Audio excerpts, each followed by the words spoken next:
Está começando mais um episódio do podcast Negócios do Agro. E antes, eu gostaria de fazer um agradecimento especial ao parceiro desse episódio, a AgroTravel, a agência de viagens oficial do agronegócio. A minha convidada de hoje é engenheira agrônoma e produtora rural. Ela fala sobre comunicação estratégica no agro, com foco em sucessão familiar. E também é diretora do movimento Agroligadas. Eu vou conversar com a Melissa Freitas. Seja muito bem-vindo, Melissa. Obrigada, Fábio. É uma honra para mim estar aqui nesse podcast, contando um pouquinho dessa trajetória da Melissa, mulher do agro, e que eu puder contribuir com vocês, estou à disposição, estou super animada. Muito bem. E Melissa, eu sempre faço a primeira pergunta, que é para você falar como o agro entrou na sua vida. No seu caso, já vem da família. Então, eu queria que você contasse um pouquinho a história da família também dentro do agro. No meu caso, eu nasci no agro, né? Eu sou a quarta geração de uma família de pecuaristas. Os meus bisavós, os meus avós, todos eram ali mineiros, paulistas e sempre trabalharam no campo, né? Então foi algo que eu aprendi o amor pela terra, pela produção do gado desde a infância e a importância de tudo isso, né, para a vida das pessoas que a gente produz, né, o alimento, e não só o alimento, mas também toda a matéria-prima para as outras cadeias. Então, aprendi sobre a importância de tudo isso e do cuidado e do zelo que a gente tem que ter através do cuidado com as pessoas, né? Quando você cuida daquilo que você está produzindo, porque as pessoas vão se alimentar, vai estar inserido no dia a dia delas. Então, aprendi isso com a minha família. Aprendi muito sobre negociações também. Meu pai é um negociador excelente. E os meus avós sempre nos levaram junto, né? Meus pais também para a fazenda desde a infância. Somos em duas mulheres, né? E aí aprendi esse amor pelo campo desde cedo. E é algo que eu sempre falo, que o que você verbaliza para o seu filho vai fazer ele gostar ou ele não gostar. Então, desde fraldinha, os meus pais, né, tanto os dois, minha mãe também sempre foi para a fazenda, levavam eu e a minha irmã, a gente andava na cabeça do arreio, que a gente fala, então aprendemos a lida desde cedo. E aí isso marcou a nossa infância, né? Aquela infância feliz de criança brincando ali na fazenda, mas não só brincando, como aprendendo também sobre os negócios. Então esse amor foi perdurando, assim como meu pai também recebeu dos pais dele, a minha mãe também era de família do agro, então isso veio perdurando o amor pela terra, pelo campo, pelo gado desde a infância. Então nasci nesse meio. Muito legal. E aí, então, a pergunta que eu faço para você agora é como é que a comunicação entrou dentro da sua vida também? Que momento que você falou, putz, eu posso ser uma comunicadora do agro? Como é que foi essa virada de chave aí? Na verdade, se você conversar um pouco com a minha irmã, com a minha avó, com a minha mãe, você vai descobrir que a gente já nasceu falando. Tenho certeza que eu nasci falando. Não tive que aprender, não. Eu já vim de dentro da barriga falando, com certeza. A minha mãe conversa, sabe aquele que o mineiro fala mais que o homem da cobra? Então, é algo que Boa. sempre foi meu, né? Sempre conversei bastante, é algo que é um dom de Deus. Mas ao longo da minha trajetória como sucessora, como alguém que fez agronomia, fez uma faculdade, ou mesmo durante o ensino fundamental ali na escola, tudo, sempre que tinha algum trabalho para apresentar, eu estava. Sempre eu trabalhei no escritório com meu pai quando ele tinha, então eu gostava ali daquele atendimento aos clientes. Às vezes ia para a loja da minha tia que vendia roupa, eu sempre gostei disso também para poder atender, então eu sempre me relacionei muito bem. E paralelo a isso, eu sempre gostei muito de aprender também. Então, venho sempre fazendo um monte de curso, aprendendo coisas. E aí, depois que eu entrei no movimento Agroligadas, precisei ainda mais me capacitar para isso. Antes do movimento Agroligadas, eu também fiz parte do Sindicato Rural. Por causa do Sindicato Rural, eu acabei fazendo a academia de liderança, o CNA Jovem. Então, foram coisas que não só me prepararam, mas que me colocaram para fazer na prática, né? Para conversar com as pessoas, para me comunicar, e não só uns com os outros, mas pegar o microfone, falar, apresentar, enfim. E aí, com o movimento Agroligadas, fui exposta muito mais a esse tipo de situação, de ter que ali liderar várias mulheres e fazer apresentações, palestras, e depois meu pai vendeu a propriedade, né? Eu trabalho com a minha família hoje, então né, nesse processo de trabalhar a família toda e até na sucessão. E aí eu falei, meu Deus, como que é? Meu pai vendeu a fazenda e agora o que eu vou fazer? Então, antes disso, eu estava fazendo uma consultoria, uma mentoria sobre marca pessoal, sobre o que poderia fazer e extrair mais para frente. E aí, nessa mentoria, nessa consultoria, a gente chegou nessa situação de trabalhar com comunicação estratégica. Porque a pessoa que conduziu o processo comigo extraiu de mim isso. Você se comunica muito bem, você passou por várias coisas dentro da sua família, onde você precisou aprender a se comunicar para lidar com a equipe e também para lidar com seus pais. Porque muitas vezes eu tinha problema com meu pai de comunicação, principalmente com ele, que é a figura mais forte dentro da família, vamos dizer assim. E eu falei, meu Deus, como eu vou lidar com isso? Então, ao longo desses vários cursos, eu entendi que muitos dos problemas que a gente tinha dentro do negócio era por causa da comunicação. Então, eu fui investindo cada vez mais, estudando sobre isso e vendo que não era só um problema de, às vezes, gestão de pessoas, ou só uma gestão financeira, ou mesmo a lida ali no dia a dia, o operacional, né? Mas como a gente se comunicava. Às vezes, o funcionário ia e falava uma coisa para mim, falava outra coisa para o meu pai. Eu falei um dia para ele, falei, olha, o fulano tá fazendo da gente o que ele quer. Porque ele fala para mim que o senhor falou uma coisa, eu vou acatar. Ele fala para o senhor que eu falei outra e o senhor tá acatando também.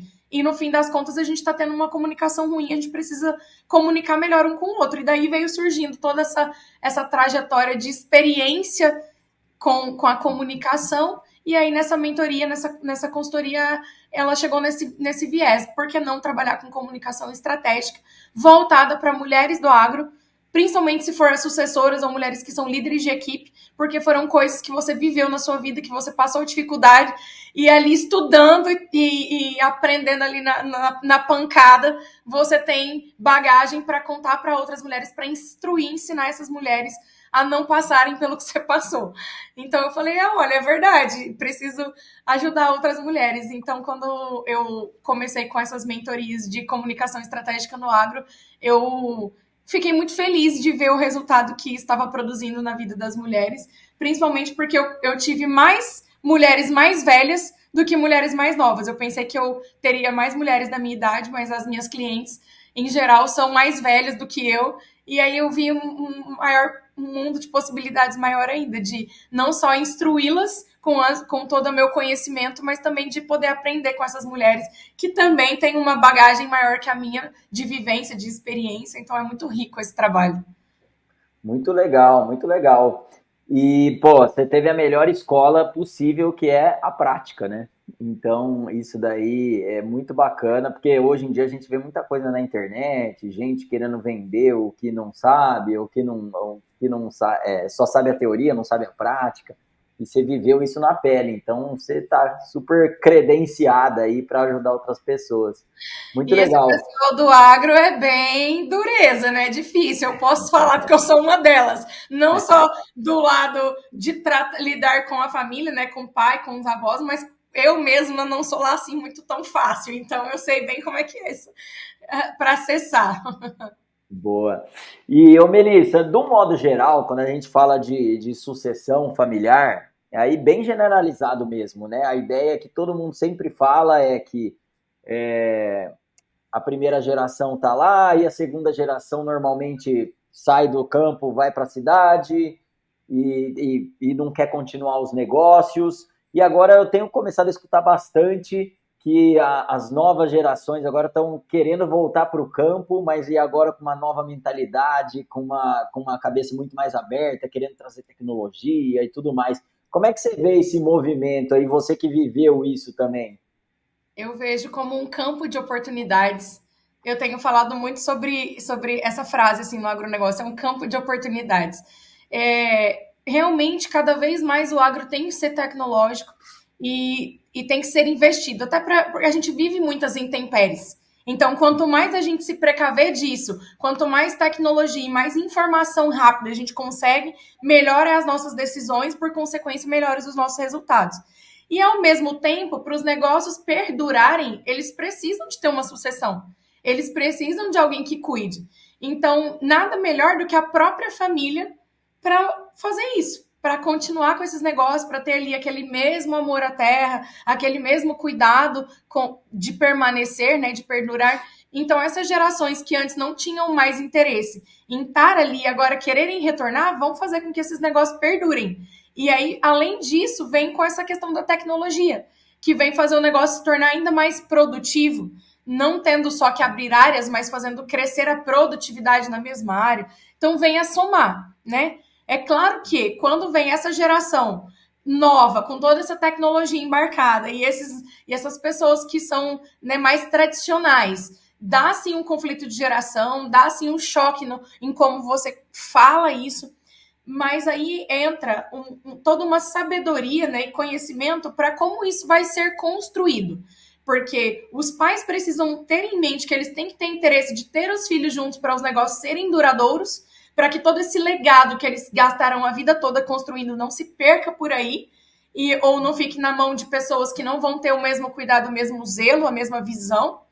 Ao passo que é muito bom para eles também que se tenha uma nova geração vindo com essa garra, com essa vontade, mas trazendo novas tecnologias para implementar e ter sucesso nos negócios. Aí, por outro lado, também, essa nova geração que vem precisa entender que eles não estão tão adaptados assim, não sabem tanto assim lidar com isso, e agora como fazer isso. E ao mesmo tempo, se tá dando certo, será que eu quero mudar esse jeito? Então a gente não chega aí impondo ou falando tem que ser assim, tem que ser assado. A gente tem que vir de leve, trazendo essa confiança, ó, vamos fazer uma área menor, vamos testar aqui para você ver. Ou seja, se você vai chegando aos poucos, implementando pequenas coisas, porque tudo que é grande um dia começou pequeno, eles vão se adaptando a essas tecnologias, eles vão conseguindo ter mais confiança naquilo que você está trazendo e ver que também é bom, que também funciona. E ao mesmo tempo a gente vai ter nesses testes aí, implementar tudo isso, ver que às vezes algo que a gente pensou que daria certo não vai dar certo, e eles estavam certos, mas ao mesmo tempo eles também vão ver que algumas vezes deu certo sim, vai dar certo, e vai dar certo, e eles vão ter mais confiança em nos ouvir. Então isso aí é uma maneira, tudo tem a ver com o acesso. Como você vai entrar, você vai criar mais resistência ou você vai trazer a pessoa ao seu favor. Ao passo que a gente tem que entender também qual é o objetivo do negócio. Porque às vezes você tem um objetivo, o pai, né, as gerações anteriores têm outro objetivo e aí não vai dar certo. Por quê? Porque você vai estar remando para um lado, o outro vai estar remando para o outro lado e aí o barco vai ficar lá dando volta, não vai dar certo. Então, qual é o objetivo? Eu dou um exemplo muito meu de quando eu comecei, porque eu era muito focada na produção animal. Ah, então vamos ver inseminação, vamos ver estação de monta, vamos ver não sei o quê. E eu entendi, depois de muita confusão e muita briga, que o principal negócio do meu pai não era mais como era antigamente a produção animal, mas era a negociação. Meu pai é muito bom em negociação. Então, para ele, é muito mais rentável a negociação do gado. Então, comprar um gado por um preço bom, engordar esse gado, aí vende, espera a fêmea parir, vende o bezerro, e aí engorda a fêmea e mata, se for o que está abate, né? Vamos falar uma linguagem técnica. Estou acostumada a falar muito para o pessoal da cidade, falo bem simples, mas enfim. Então, o foco dele era a negociação. Então, de repente, aquilo que eu queria implementar de produção animal era um tempo fora do tempo da negociação dele, não ia dar certo. Então, eu falei, opa, peraí. Se ele já está fazendo assim, está dando certo, o que eu posso aprender com ele? E, ao mesmo tempo, dentro do que eu acredito que dá para fazer também, o que aqui essa parte da produção animal vai dar para implementar?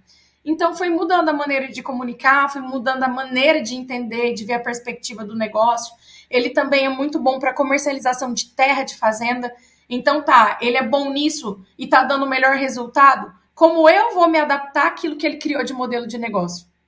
Dentro do conhecimento técnico que eu aprendi na faculdade. Então, tudo isso foi me fazendo ter maturidade, foi me fazendo crescer, foi me fazendo buscar por soluções também, não só técnicas, mas relacionais. Então, essas habilidades que eu preciso para lidar com as pessoas, porque afinal, negócios são feitos de pessoas. Se eu não sei lidar com essas pessoas, como eu vou perdurar com esses negócios? Então, é toda uma construção dentro dessas gerações e como uma verbaliza para outra e como a gente vai passar isso.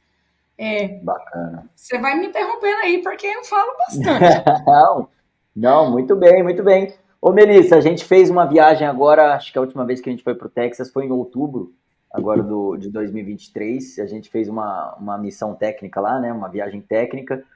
E, meu, a gente visitou fazendas lá e produções que estavam lá na quinta, sexta geração. E lá nos Estados Unidos isso é muito forte, né? No Brasil a gente teve um movimento de êxodo aí, né? De êxodo rural, tudo. Quais você acha aí que são os principais pontos que impediram as gerações aí de continuar, né? Porque a gente estava falando agora dos jovens que estão querendo voltar, mas muitos ainda saem e não querem, né? Então, o que você acha são os pontos chaves para isso acontecer? Esse ponto, para mim, é muito interessante, porque, na minha visão, o que mais é esse motivo de êxodo é o relacionamento dentro da família. Então, muitas vezes, o pessoal do agro, o que verbalizavam os pais antigamente? Ah, esse negócio não dá futuro, esse negócio não dá certo, tá difícil, aí crise, aí choveu demais, choveu de menos, e só verbalizando problemas e coisas ruins. Se você é o filho que tá ali escutando seu pai reclamar do negócio todo dia, você vai querer ter o mesmo negócio que ele? De jeito nenhum, você vai querer outra coisa. E também aquela cultura de jeca tatu. Ah, então se você não estuda, você vai para fazenda. Se você estuda, você vai para a cidade ganhar a vida. Quer dizer, então se eu sou o burro da família, se eu sou o incompetente da família, eu vou ficar na fazenda? Então já é uma cultura perdurada de coisa ruim, né? Então quem que vai querer ser o burro da família que vai ficar na fazenda? Ou aquele incompetente que não virou nada, ou que não quis estudar, enfim. Então, toda essa cultura de jeca tatu e essa questão dos pais verbalizarem muitas coisas ruins, ou até pensarem que vida boa era vida na cidade, as crianças não querem permanecer, os filhos não vão querer permanecer. Então, quando o pai começa a verbalizar, a trazer oportunidade, a trazer tecnologia, aquilo começa a se tornar mais atrativo. Então, um filho vai lá, estuda fora, viaja, se aperfeiçoa, se capacita e depois volta para implementar tudo que você aprendeu aqui. Vamos aprender, eu vou aprender com você coisas novas e vai trazer oportunidade. Então, a perspectiva começa a ser diferente quando a gente traz essa comunicação, quando a gente traz essa visão de implementar, de agregar e de conectar um ao outro, né? E aí começa uma visão de modelo de negócio diferenciada, assim como é lá nos Estados Unidos, que eles incentivam as gerações, então por isso que tem sexta geração, que nem você está dizendo, que nem você me disse, que estão na propriedade, porque aí é cultural e aquilo é valorizado. O agro é bem visto lá nos Estados Unidos, né? Então as pessoas querem permanecer nos negócios. Aqui não. O agro, todo mundo é vilão, tá destruindo tudo, tá desmatando. Então, isso não é uma visão legal, mas ao mesmo tempo, então, como é que nós vamos fazer? O que é que nós precisamos fazer para mudar essa visão? Dentro dos próprios negócios e mesmo diante da sociedade, de que o agro é importante, de que o agro faz parte de todas as coisas, porque o agro não é um setor que é mais importante, mas só que ele é um setor primário. Se não tem o campo que produz a matéria-prima, a logística vai carregar o quê? Aí a indústria vai beneficiar o quê? O comércio vai vender o quê? E o serviço vai prestar serviço no quê? E aí a logística de volta que vai trazer isso para onde está distante. Então, são cadeias que interdependem uma da outra. E aí, se a gente, como sociedade, não entende isso e começa só a taxar o setor como um vilão, como algo ruim, ninguém vai querer estar lá. E aí, se ninguém está lá, quem que vai produzir o quê para a gente comer depois, para a gente vestir depois, para a gente usar os outros componentes que vêm de lá? Então, essa missão começa com a gente, com os produtores rurais, de trazer essa visão positiva do agro, de chamar as pessoas para dentro das fazendas e falar: vem conhecer, vem ver como a gente lida com isso. E nós termos orgulho daquilo que a gente faz. Então, lá nos Estados Unidos, existe um orgulho de ser produtor rural. Quando você vai no McDonald's ou nas coisas, tem lá mostrando: isso aqui foi produzido por um produtor rural, ou em vários outros lugares. Mas isso foi algo cultural implantado. E a gente não, tem aquela cultura de que tudo que a gente faz é ruim, de que as coisas que a gente produz no Brasil não é bom, que tudo que é de fora é melhor. Isso denigre a nossa própria imagem. Então, não é algo que é legal. E aí, como a gente vai mudar isso? Boa. É isso mesmo. E até dando outro exemplo lá dessa mesma viagem lá para o Texas, a gente foi numa universidade lá conversar com um professor especialista, eu não lembro em que área da pecuária, mas ele era um especialista, um dos maiores lá dos Estados Unidos. E a gente teve que ouvir dele que o Brasil dá aula para todo mundo em sustentabilidade na pecuária, que a nossa pecuária é a mais sustentável. E é um dos setores que é mais atacado aqui. Então, essa questão do orgulho, realmente, a gente tem muito que aprender com os americanos e mudar isso, né? Eu falo, e aí, da pecuária, mas eu falo no agro como um todo, né? Se as pessoas soubessem o que o tomate passou, as variáveis que passaram para ele chegar na feira ali, bonitinho, todo mundo ia ter muito mais orgulho. Então, acho que já é um consenso aí com todo mundo que a gente conversa que o agro brasileiro precisa saber se vender melhor, né? Precisa melhorar essa comunicação e as pessoas conhecendo o processo, elas vão se orgulhar mais. Então, acho que é um Exatamente. processo, né? Muito Desculpa. legal isso, porque é uma indústria a céu aberto. Então você está ali exposto a qualquer tipo de intempérie que não tem como você controlar. E aí, como que você vai fazer para o seu negócio funcionar, para o seu negócio realmente dar dinheiro, se é algo que não depende necessariamente de você? Porque, sim, precisa de dinheiro, é um negócio, então ele tem que ser sustentável, senão como que você vai permanecer com aquilo? Não tem como você pagar para trabalhar, ninguém vive pagando para trabalhar. E, ao mesmo tempo, você está ali pensando como que você vai fazer o tempo todo para minimizar qualquer um desses tipos de risco. Então, a gente fala, por exemplo, do agrônomo, é um médico de planta. A gente, quando está doente, vai no médico para poder ter a receita daquilo que a gente vai tomar. Se toma remédio demais, vai morrer, vai passar mal, no mínimo. Se toma de Uhum. menos, não vai fazer efeito, vai continuar doente. Então, assim, tem que ser a gente, por exemplo, agrônomo para as plantas.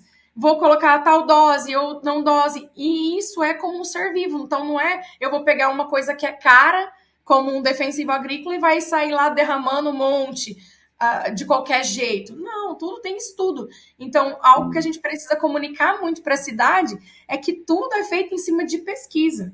Existem vários centros tecnológicos e centros de estudo, como a Embrapa, por exemplo, que estão desenvolvendo produtos e pesquisas para que aquilo seja feito. E são vários anos de teste no campo, e não só teste no campo para ver se a planta está sensível ou não, para ver se mata as lagartas ou não, ver se controla percevejo, enfim, mas também para o que isso vai causar de dano no meio ambiente, o que isso vai causar na própria saúde humana. Então, tem que ter toda uma segurança alimentar, tem que ter toda uma biossegurança com todas as áreas. E é fruto de muitos anos de estudo, não são feitas as coisas de qualquer maneira. Então, nós, enquanto produtores rurais, enquanto pessoas do setor agro, temos que comunicar isso para a cidade, que é tudo feito em cima de estudo, de pesquisa, de segurança alimentar, de segurança para as pessoas, como para o meio ambiente também. Até porque se a gente degrada o ambiente onde a gente está, os nossos negócios não vão durar. Se eu acabo com a água da minha propriedade, como é que a propriedade vai funcionar se não tem água? Então eu tenho que cuidar dela, eu tenho que cuidar da natureza que está ali, porque eu dependo dela, aquele recurso que está lá eu uso, então eu tenho que usar racionalmente. Boa. Muito bem, muito bem. E aí a gente estava falando antes aqui, né, que as novas gerações estão querendo voltar agora para o campo. Você falou que muito disso vem pelas oportunidades que estão surgindo e tudo mais. Mas você acha que a gente está avançando um pouquinho, mesmo que devagar, a gente está avançando nesse orgulho de fazer parte também do agro? Começou com aquele movimento da Globo, de agro é pop, que não sei o quê, e você acha que tá acontecendo essa mudança de ter mais, de o brasileiro ter um pouco mais de orgulho e querer valorizar mais o agro? Há passos bem pequenos, mas eu acho que sim, principalmente em relação esse tempo de pandemia. A gente entrou muito nesse mundo tecnológico, nesse mundo de ter muita informação aí o tempo todo. Então, ao mesmo tempo que muitas fake news se espalharam, mas muitas notícias verdadeiras também se espalharam e a gente foi obrigado a buscar mais informação e aprender mais sobre essa questão de tecnologia e de estar ali trazendo as pessoas para dentro das propriedades, mesmo que online, para entender um pouco mais como funcionava. As pesquisas avançaram muito também. E então eu acredito que nessa era de informação e de tecnologia isso está cada vez mais, sim, crescendo esse orgulho de ser agro. Eu acredito que também o agro entendeu que precisava se comunicar melhor e tem buscado cada vez mais se aperfeiçoar nisso, para com empatia e simpatia contar para as pessoas: aí a gente faz parte do seu dia a dia e a gente quer cuidar de você e não acabar com você. Então, uma frase que eu gosto de falar muito é: você já viu aí no mercado uma gôndola escrito comida específica para produtor rural? Não. A gente se alimenta da mesma comida. Então a gente se preocupa com você sim, com a sua segurança sim, até porque a gente não quer se matar, a gente não quer morrer, não quer matar os filhos. Então a gente se preocupa. E cada vez mais a gente tem achado espaços nas nossas redes sociais, ou mesmo através das empresas, dos comerciais, das propagandas, de poder contar um pouco sobre o que a gente tem feito e como a gente tem trabalhado, e até internacionalmente também, através, né, dessas instituições do agronegócio, cada vez mais achado espaços para levar para os outros países o quão preocupado nós estamos com o meio ambiente, com a sustentabilidade, que a gente tem um dos países que tem o Código Florestal mais rígido do mundo, que tem as maiores áreas de preservação. Então, é um agro que cada vez mais é consciente. A gente tem achado esses espaços para cada vez mais levar essa informação e convidar as pessoas bem para dentro, para você ver como realmente as coisas estão acontecendo aqui dentro. Legal, muito bom, muito bom. E Melissa, vamos falar do movimento das mulheres agora. Eu queria que você falasse um pouquinho do AgroLigadas, como surgiu, o que é o movimento. A Agroligadas surgiu no ano de 2018 com a Geni Schenkel. A Geni é esposa do presidente da AMPA, né? Na época, em 2018, ele era presidente, hoje ele é presidente da Abrapa, o Alexandre Schenkel. E ela é fisioterapeuta. E assim como a gente está aqui agora falando sobre essas fake news, sobre muitas coisas que estavam surgindo aí sobre o agro, principalmente num tempo de PL dos defensivos agrícolas, né, aquele projeto de lei que foi muito falado no nosso país, ela viu muito material escolar da filha dela com informações que não são verdadeiras. E aí a própria filha dela se incomodou, falou: mãe, mas não é assim que a gente vê acontecer lá na fazenda. Vamos trazer os nossos colegas para a fazenda para ver como é, e até muitos dos filhos do agro estavam, vamos falar assim, tomando ranço do agro por causa dessas informações que estavam escritas no livro da escola, porque a gente, quando você entra na escola, você toma aquilo como verdade. Então eu estou estudando meu livro, o livro é verdadeiro. E, na verdade, muitas coisas que estavam escritas no livro era desinformação.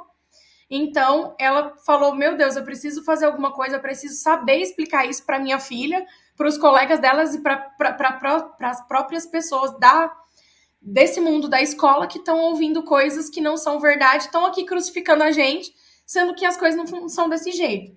Então, ela decidiu se reunir com essas mulheres dos produtores rurais da Associação Mato Grossense de Algodão, né? De produtores de algodão, AMPA.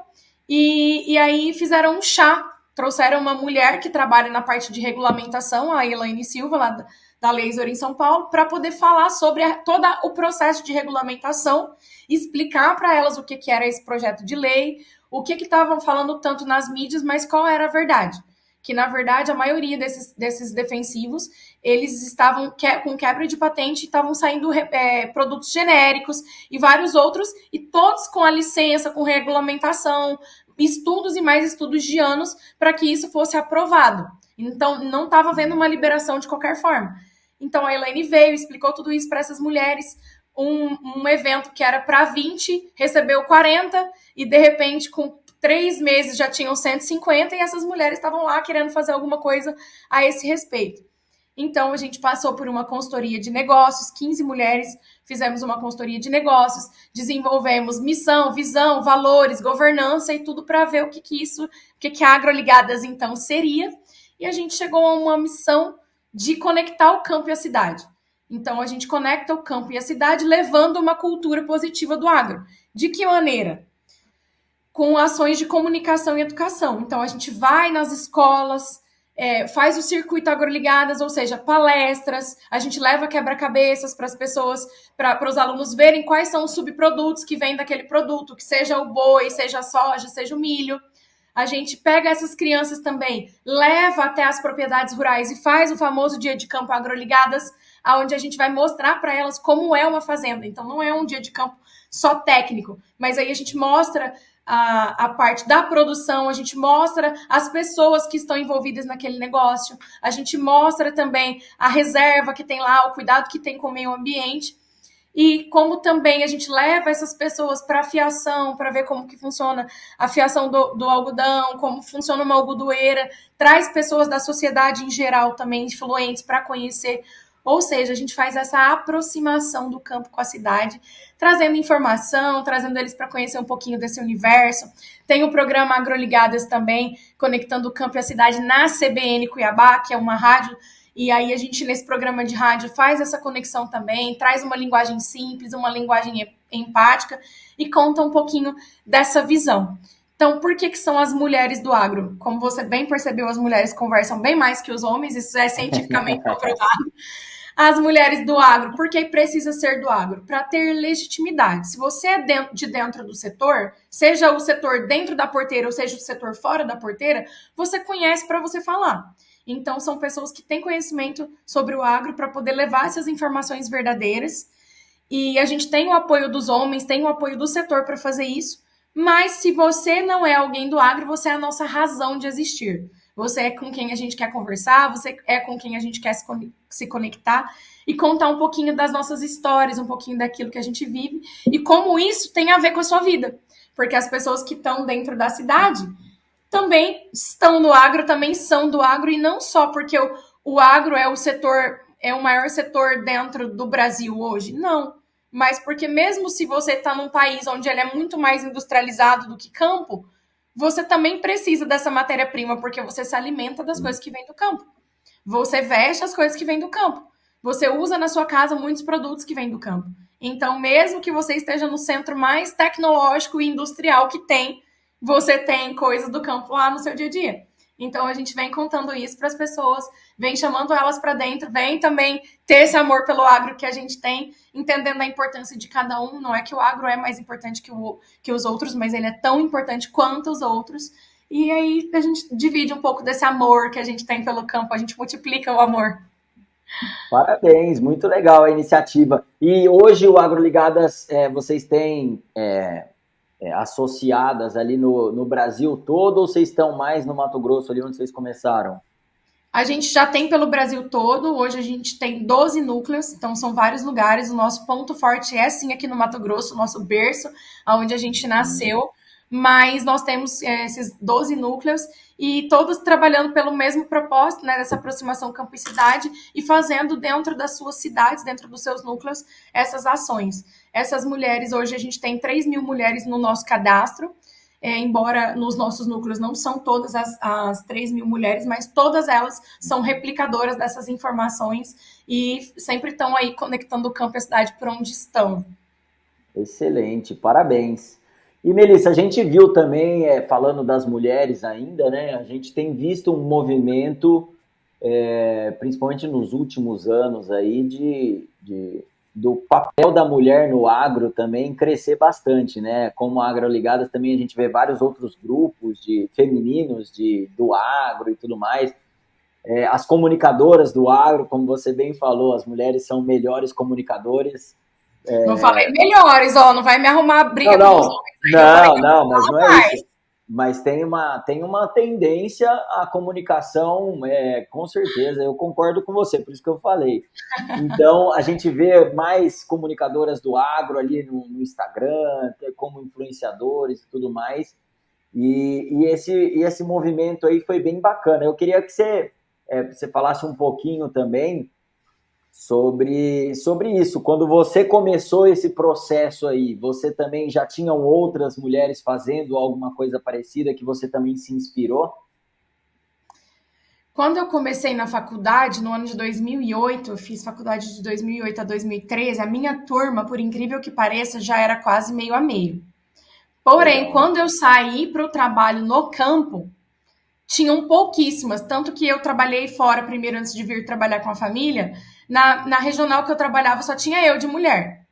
Então, aí numa outra também tinha outra, a gente se conectava, trocava bastante informação. Como eu fui criada dentro do agro e meu pai só tem 2 filhas mulheres, eu acabei muitas vezes nem me vendo como uma mulher. Muitas vezes eu esquecia que eu era mulher e estava achando que conseguia fazer tudo. Que também foi um problema, porque a gente tem que olhar para a gente entendendo as nossas características, diferentes das dos homens. Tem coisas que é para nós sim, nós vamos conseguir fazer, e outras não, porque fisicamente a gente não tem a mesma força e tá tudo certo, porque a gente se complementa e a gente vem para isso. Mas sim, eu tive muitos desafios por ser mulher, com preconceito sim, de às vezes eu ter que ter mais estudo, mais explicação para poder conseguir convencer, ou conseguir achar meu espaço. Porém, mostrando os resultados do meu trabalho, mostrando credibilidade, firmeza naquilo que eu estava dizendo e construindo um trabalho, eu consegui sim respeito, consegui meu espaço, consegui essa credibilidade necessária, me tornei uma profissional reconhecida. Então, é tudo algo que a gente constrói. E aí eu não vou dizer que eu tive essa dificuldade só por ser mulher, mas também como recém-formada, né? Porque quando você é um recém-formado, você não tem muita experiência, você nem tem experiência, na verdade, a não ser a de estágio ali. Então, você tem que realmente mostrar esse conhecimento para poder ser reconhecido, para poder as pessoas confiarem no que você está dizendo e não achar isso, esse daí acabou de sair da faculdade, não sabe de nada, não vou confiar. Então, tem todos esses processos que todos nós, como profissionais, nós vivemos, e entendendo a dificuldade de cada um, buscando pessoas, como você falou, a quem você se inspirar para você permanecer, você buscar aprender instrução, conversar, e aí sim você seguir. Então, assim como eu fiz com outras mulheres no meu tempo, onde eu pedi ajuda, professoras, ou mesmo mulheres que já trabalhavam na área há mais tempo, é o que eu faço hoje, por exemplo, com essas questões da mentoria. Eu aprendi assim, eu fiz assim, e aí você vai encurtar a curva de aprendizado, porque você não vai precisar ficar apanhando para aprender se você já tem alguém ali mais experiente que já viveu aquilo e você pode se inspirar, você pode trocar experiência, você pode aprender. Então, sempre nesse lugar de estar humilde, sabe? Eu acho que isso também fez muita diferença para mim, porque quando eu não sabia alguma coisa, eu pedia para as pessoas me ensinarem, me ajudarem, mesmo sendo mulher, ou mesmo sendo nova, ou mesmo sendo uma profissional formada, e talvez eu perguntava para o peão, para alguém que estava regulando a máquina, para alguém que talvez não tinha o estudo que eu tinha, mas eu perguntava, porque tinha mais experiência prática. Fulano, assim, assim, eu tô com dificuldade nisso, você pode me ajudar, você pode me explicar. Então as pessoas viam algo legal em mim, por quê? Pedia ajuda, perguntava, e isso vale para todos os profissionais. Isso a gente consegue ganhar o coração do outro e se tornar uma unidade numa equipe. Ó, eu tô aqui para te ajudar, eu posso te ajudar assim, como você pode me ajudar aqui, e a gente ter essa troca para o trabalho ser melhor. Muito bom, excelente, ô Melissa, concordo muito com você também. E, bom, a gente está chegando aqui na parte final aqui do nosso podcast e eu queria que você aproveitasse aqui esse espaço para também deixar redes sociais sua da Agroligadas, quem quiser conhecer você, o seu trabalho, aproveita esse momento aí para você divulgar. O arroba da Agroligadas no Instagram é @agroligadas mesmo, assim como se fala. Lá a gente compartilha bastante conteúdo dessa conexão campo-cidade, tudo que a gente tem feito nos nossos núcleos, os eventos, programa da rádio. Então, tudo sobre Agroligadas você encontra lá. Encontra no site também, agroligadas.com.br. Se você é mulher do agro, seja fora ou dentro da porteira e quer fazer parte desse movimento, então busca lá no site as informações. Você vai ver as cidades que tem, como se conectar. E tá tudo lá para você vir fazer parte com a gente. Inclusive, a gente faz questão, vem com a gente. E se você não é do agro, mas quer saber um pouco mais, lá também tem bastante informação interessante. Então, busca as Agroligadas. Enquanto Melissa Freitas, o meu Instagram é a Melissa Freitas, tem um Azinho na frente. E ali também, quem quiser saber mais sobre as mentorias, ou quiser trocar experiências sobre os negócios, e ver um pouquinho do meu trabalho na pecuária, um pouquinho do meu trabalho com a comunicação, e mesmo dentro das Agroligadas, na rádio também, compartilho tudo por lá. E estou à disposição para o que vocês quiserem, precisarem. Amo falar, como vocês bem veem, então estou disponível. Muito bom, Melissa, excelente. Melissa, parabéns pelo seu trabalho que você está desenvolvendo aí, muito legal. E muito obrigado por aceitar nosso convite aqui para compartilhar suas experiências. A gente poderia ficar falando aqui horas, mas o nosso tempo, infelizmente, é curto, mas fica já uma ideia aí para mais um bate-papo futuro. Mas obrigado por topar participar, viu? Fábio, eu que agradeço essa oportunidade, me sinto muito honrada e privilegiada por poder estar aqui compartilhando de tudo isso com vocês hoje e sempre estou à disposição. Se estiver próxima, com certeza quero fazer parte sim, e para mim é sempre uma honra poder contar um pouco de tudo isso que nós, enquanto agroligadas, temos construído e eu também toda a minha trajetória dentro do agro, numa família de quatro gerações, né, nesse amor do campo, então estou à disposição. Muito Obrigada por bem. estiveram aqui E conosco. agradecemos também vocês, nossos ouvintes, por nos acompanhar. A gente vai deixar na descrição desse episódio as informações da AgroTravel, Viagens Técnicas, da Melissa e da AgroLigadas também, para quem quiser entrar em contato, conhecer. E eu recomendo que façam todos, independente se é homem ou mulher, vai lá que com certeza vai encontrar coisas interessantes. E não esqueçam de seguir a gente no Instagram, no LinkedIn, no YouTube e no Spotify, que são as nossas redes sociais. E se você gostou, compartilha com os amigos para a gente continuar crescendo e ajudando a inspirar o agro brasileiro. Muito obrigado e até a próxima!